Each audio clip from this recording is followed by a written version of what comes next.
Racism. Racism is the belief that racial differences determine human traits and abilities, making one race inherently superior to others. Black people run the NBA.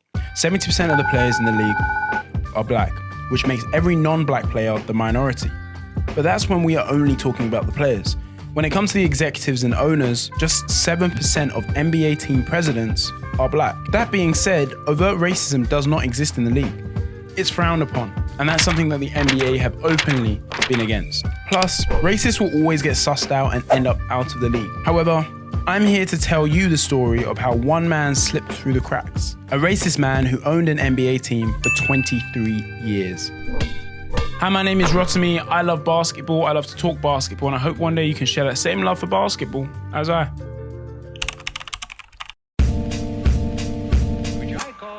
In 1979, the Lakers NBA owner Jerry Buss was broke, but he had a few rich friends that could help bail him out. One of them was Donald Sterling. Sterling was a real estate mogul and had made millions in the industry.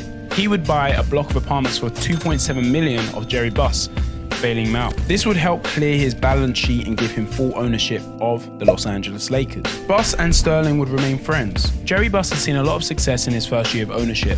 He acquired Magic Johnson in the draft, and that resulted in an NBA championship. Of course, the Lakers were a great situation to buy into, but there was a lot of luck involved in their success. But to the outside world, his success looked easy, and this made purchasing an NBA team attractive.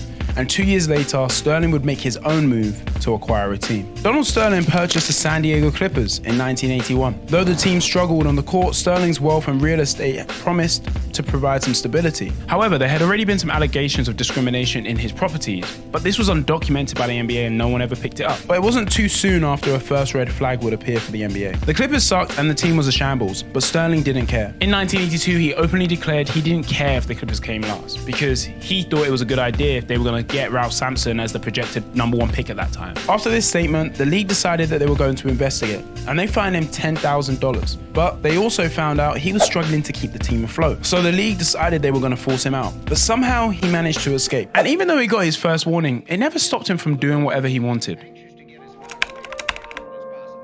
The news release also quotes Donald Sterling as saying, "We are delighted to bring our team of the future to the greatest community in the world, our home, Los Angeles." Lending credence to the theory that Sterling, a Beverly Hills attorney, always really wanted a team in his own backyard. Sterling relocated the Clippers to Los Angeles in 1984, despite a league vote against the move. He did this without the permission from the league, and this was another early sign of his defiant attitude. So the league decided they were going to fine him $25 million. But guess what? He said, "No, I'm going to sue you, $100 million. And so they backed out and they said, okay, we'll reduce the fines to $6 million. He escapes again. At this point, his relationship with the league was poor. However, this was overshadowed by the Clippers' continuously poor performance and his minimal investment in players' success, all under Sterling's neglectful watch. The Clippers did not even have a home in LA. They shared the stage with the Lakers. They rented out their arena during home games. They were always the visitors in home games. For the first 11 years of his ownership, the Clippers never had a winning record. And even after that, they were always going to be the second best team in LA. They struggled to attract key free agents. He underpaid his players and refused to build new facilities. Many would think whilst they're in a primetime location, there would be enough attraction for stars, and the team would find a way to flourish. There was even an opportunity to make history because the Clippers had never won a championship, but there was a stench on the Clippers and everyone knew it. They could barely hold down a GM or coach for more than 4 years. Poor leadership had destroyed their culture. So there was not much hope. And even though they had terrible records, they were never able to acquire a generational talent until 2009. With the first pick in the 2009 NBA draft, the Los Angeles Clippers select Blake Griffin. Where they selected Blake Griffin, a 6'10" high-flying machine and future franchise player. He would redshirt his first year in the league, which would prove to be worth it, as in his rookie year he would average 22 points, 12 rebounds and 4 assists. Blake was an all-around player who needed the ball in his hands, but he didn't have a strong enough handle to create for himself. Also, his shot wasn't quite there, and that limited their team's offense throughout the game, but also in their closing moments. They needed someone that could help him out and get him the ball. With a future star on his hands, he realized that he had to pay up big time for a free agent. so he was not going to waste Blake Griffin's future. I'm also a future star that's close to hitting 10K, but only close if you subscribe. Hence why we got Chris Paul in 2011. Alongside Blake, the Clippers were known as Lob City, referencing their unstoppable alley-oops at every single play. Despite what people say, Chris Paul's leadership turned the team into playoff contenders. And that season, they would have 56 wins, breaking the franchise record for wins in a season. But just when everything was going right, the team still lacked unity and maturity to get past the first round of the playoffs. Tensions were brewing in the background, and Sterling's behavior was affecting the team. The following season, the team brought in coach Doc Rivers. If things couldn't have got worse, they just did, because this guy just isn't the... I mean, look, I've done a video, look at my last video about this. I don't think he's a great coach, just saying. During these times, Donald Sterling would host what he called a white party, where he would show off the players to his friends, as if they were some sort of amusement. Number one choice in America, Blake Griffin. We have Al Farouk Aminu. I don't know if I pronounced it right, but he plays right. It was kind of strange. Doc was known for leading the Boston super team to an NBA championship versus Kobe and the Lakers. He was hired to create more synergy for the team. Throughout the season, you could see that this was working. They were clicking on offense, they were clicking on defense, and many considered them to be the next NBA champions. Throughout that season, Chris Paul had led the league in assists and steals per game, but also he was an all-star along with Blake Griffin, who finished third in MVP voting and finished in the All-NBA second team. Then there was DeAndre Jordan having a career year, leading the league in field goal efficiency, rebounds a game, and he finished third in the Defensive Player of the Year voting.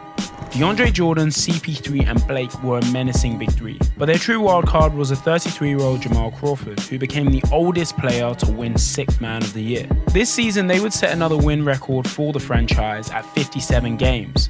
They had all the pieces to achieve their end goal.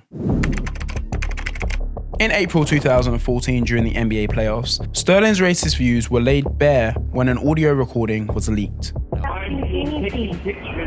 With minorities. Why? In this audio, he reprimanded his girlfriend for posing with other black people, specifically criticizing her for posting a photo with Magic Johnson on Instagram, saying, "It bothers me a lot that you want to broadcast yourself associating with black people." This leak immediately turned the NBA into chaos. Teams didn't really know what to do, and players were very open when it came to protesting. This is bad for everybody. It's bad for America, and so I'm really upset about it. People had questions to how this man had been in the league for so long. He had just made a racist comment about one of the league's most historic stars. It made no sense that in this league that is majoritarily black, he felt comfortable enough to make a comment like this. The label owner had given him some sort of power to say and do things that just weren't okay. His comments would affect everybody in the NBA. We're talking about other owners, we're talking about the fans, we're talking about the players, and we're even talking about the sponsors. Amid this turmoil, the Clippers were facing the Golden State Warriors in the first round of the playoffs. Before Game 4, they had discussed boycotting the game, but instead they chose to wear their shirts inside out. LeBron commented on this news, stating that there is no room for Donald Sterling in the NBA. Current and former players were coming out talking about the issue. Elgin Baylor, who was a Lakers legend and had been the VP of basketball operations for 22 years for the Clippers, had this to say. Do you think he's a racist? Of course he is. There's no doubt in my mind now. But you said that at some point Donald Sterling would bring women into the locker room and point out the black players. Oh, he did it on many occasions. What would he say? Oh, look at those beautiful black bodies. And even President Obama had something to say on the issue. It's got an awful lot of African-American players. It's steeped in African-American culture.